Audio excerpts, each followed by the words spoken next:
Blair Witch.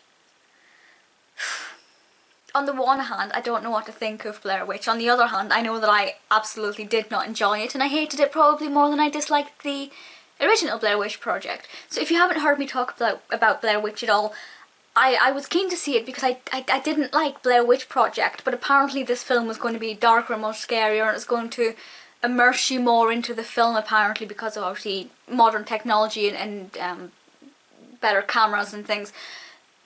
And I don't think it did that at all. I think it was basically a repeat of the first film with a lot of very basic scare tactics, and not really a lot happened. So the girl went missing in the first film, and her brother now goes off to try and find her in Blair Witch in this sequel, which I think is a great concept. I think carrying it on that way was enjoyable. I thought as a concept, the narrative, at least written down on paper, was perfectly fine. Basically, this group goes into the woods, and then they get lost, and the storm comes, and it's pouring with rain, and it's pitch black, and then towards the end it gets, like, the last sort of 4 minutes, I guess, were kind of gripping and a little bit heart-racing, so credit where it's due. The very last few seconds were quite good. One of the biggest problems I have is actually the use of the drone.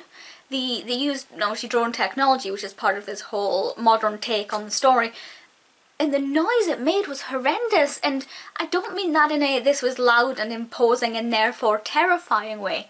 It was just irritating. It was so annoying.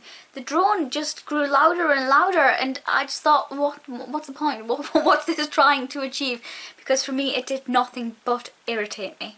Again, credit where it's due. There was a moment where one of the characters was in quite a claustrophobic situation. It was an extreme close-up of her face. Obviously it's done in the same kind of shaky cam found footage approach as the first film, and because we are quite close there and we can almost hear her heart racing, and we can hear her shallow breathing as she's frantically trying to control what kind of basically seems like a panic attack, there is a moment where I was thinking, actually, yeah, I can kind of feel this, and I do kind of feel a little bit uncomfortable, and I think that's hopefully was what the film was intending at that moment. So it's not 100% bad, but, and I know I'm not alone in this because I, after watching it, then read other people's reviews. I know I'm not the only person who basically feels like it's a copycat version of the first film, understandably, but with not really a lot to make it different or more special or more effective.